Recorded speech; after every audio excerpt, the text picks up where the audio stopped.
It's not a franchise saver overnight, which is what a lot of people expect from a number one pick. You in on this, Dominique? I mean, no. The lack of production is hard. People were puzzled that the Jaguars wanted Walker over Hutchinson because there are people who are convinced that Hutchinson is going to be the far better professional player. I think more teams had Hutchinson number one on their board than Travon Walker. Michael Holley, I guess I would put your analysis of what the Jags should do simply as anybody but Travon Walker. Yeah. Michael, you're spot on. It's kind of puzzling how we got here, right? This whole video could just be a reel of people bashing the Jags for selecting Walker number one overall, from Mel Kiper to PFF to Jason Whitlock and plenty of small YouTube channels. But I was interested in finding out, how does the pick look a year later? And we will get into that shortly. But first, we should look at why the Jaguars made this selection over Aidan Hutchinson, a Heisman finalist, and Kayvon Thibodeaux, the number one player out of high school and number one projected draft pick for a long time. You see, it was a combination of people talking themselves out of Hutchinson and Thibodeaux, and for I'd say silly reasons. Also, people being basically in awe, starstruck by Walker's performance at the Underwear Olympics. Walker absolutely crushed the combine in a way we had never seen before. There have been a handful of players close to his performance, including some this year, like the 13th overall pick, Lucas Van Ness, or 28th pick, Myles Murphy. But none had actually matched or eclipsed Walker. All around, his performance was flawless. And rumors are that Trent Baalke, the Jags GM, was infatuated with Walker. While supposedly many people in the Jags building were interested in Hutchinson or Thibodeaux, but Baalke is known for drafting big traits guys in the trenches. He values athleticism over tape, and there is a delicate balance between the two. After all, you very rarely see anyone with bad athleticism be a success at any position in the NFL, but much less so on the edge. Now, the puzzling thing is when you compare Walker to the number 2 overall pick Hutchinson or the number 5 overall pick Thibodeaux, both were special athletes in their own right. Hutchinson has an absolutely stellar athletic profile, especially when you look at his extremely elite shuttle and three-cone times. His three-cone time was actually 99th percentile, going all the way back to 1987 for edges. However, people seem to focus an awful lot on his 32-inch arms, and understandably so. Arm length is very important for an edge so that they can make first meaningful contact on the tackle, and so that they can create some separation with the tackle to eventually shed the block. But if you just roll back the tape, Aidan Hutchinson had no problem shedding blocks and dominating every team he played in Power 5 football. Now, Thibodeaux was not as elite as a combine tester, but you can see he was still in the 96th percentile for DNs over the past 35 years. He had elite burst, speed, power, and explosion, which all showed up on tape in his time at Oregon. It's the man he was off the field that caused concern for so many. No, he wasn't a troublemaker or a bad dude. He just had a focus on business and crypto.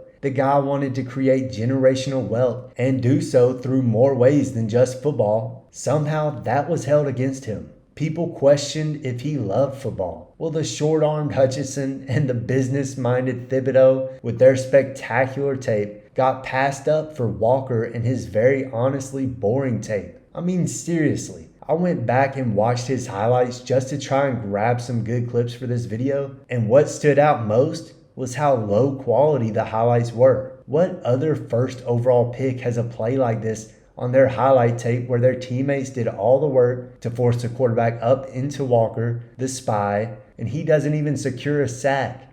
Well, let's move on and just take a look at how that worked out for the Jaguars. Starting with what I saw on film. Walker had some great flashes where you could see his power and burst off the line turning into pressures and sacks.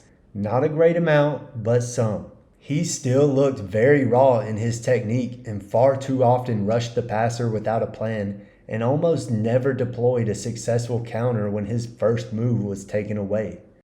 He so often eased off the line like a rusher who didn't have the ability to win around the edge despite his insane combine numbers.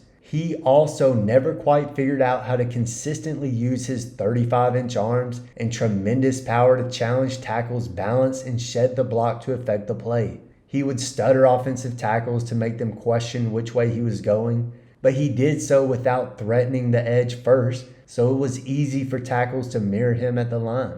He was mostly shut down each week as a pass rusher, even against backup left tackles like Patrick McCarry of the Ravens. He had his worst PFF pass rushing grade that week. It was late in the season, and he still had not put together any consistent moves or shown a feel for pass rushing. Now, as I said before, he did flash at moments. In the run, you could see his long arms and great strength help him to set a strong edge or shed a block for a tackle. He attempted some real pass rush moves that could help him in the future, like a two-hand swipe, cross chop, and a long arm swat, although not nearly enough.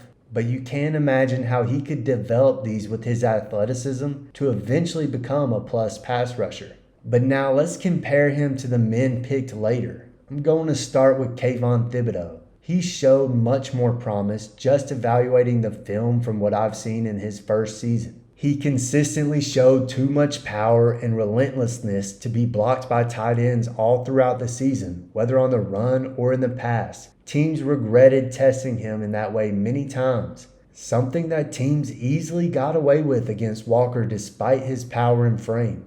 Thibodeaux showed the power to reset the line of scrimmage in the run and force running backs to either cut back or bounce deep into the backfield. And his run defense was a question for some before the draft, but he looked solid in year one, better than Walker. You can see here how he would use a powerful punch with his arms extended to quickly shed blocks, taking away cutback lanes. He showed more bend and honestly just functional athleticism to beat tackles around the edge. Thibodeaux had a much better feel for how to stutter step a tackle and often open up the edge to make a big play. He showed the power to bull rush and affect the quarterback's pocket, also opening up rushing lanes for others. He consistently threatened inside with a great spin move to counter off his outside rushes. He just overall showed an ability to counter when his initial rush was stalled.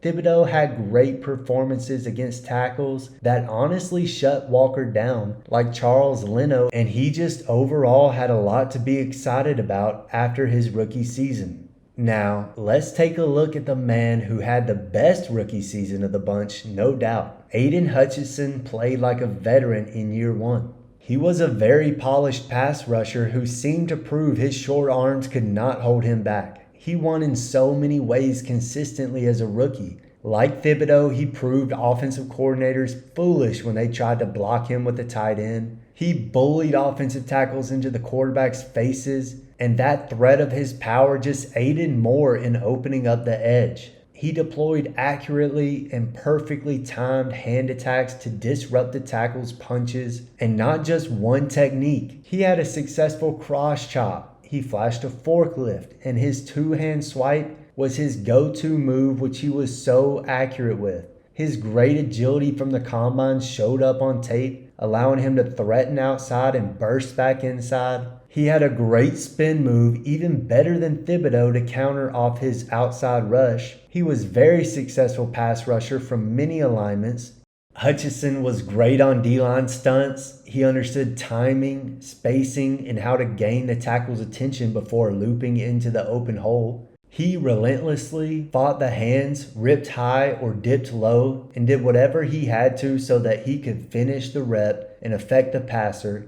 Hutchinson was one of the best pass rush rookies over the past decade, and his run defense was solid as well, where he set strong edges and had some beautiful reps where he won quickly with his agility and hand fighting to create negative plays for the offense. Hutchinson was a stud from everything I saw, just like Thibodeaux and unlike Walker. But now that was my takeaway watching these guys on tape. However, I'd like to briefly look at some stats supporting what I've said. According to PFF, Thibodeaux was actually the best run defender, with Hutchinson right behind him and Walker in a more distant third. Hutchinson was the best pass rusher, with Thibodeaux this time the close second, and again Walker a distant third.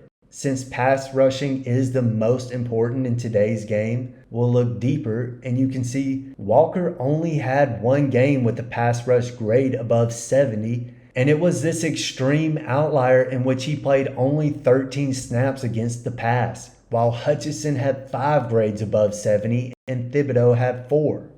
Walker also had the least total pressures and far fewer hits, despite actually having more opportunities at least than Thibodeaux to rush the passer. While I'd argue Thibodeaux also looked better in his wins and losses than Walker. Overall, the stats support my breakdown of the film. It looks like the Jags really did make a major draft blunder with Walker. To me, he compares favorably to a guy like Jadeveon Clowney, who had a solid NFL career, but not worth the number 1 pick in hindsight. Still, Walker's book isn't finished yet. Chapter 1 has been written, but he's got plenty more time to tell a story that Jags fans will cherish and remember forever. The talent is there, the character seems to be there, but can he put it all together? I'm not sure, but I do know I'll be there watching closely to see if he can ever prove his greatness. Thank you all for watching. I hope you enjoyed this video, and if you did, make sure to leave me a thumbs up. Go ahead and subscribe so you don't miss out on what comes next. I'm going to try and make a video every single week, so I'll see you again soon.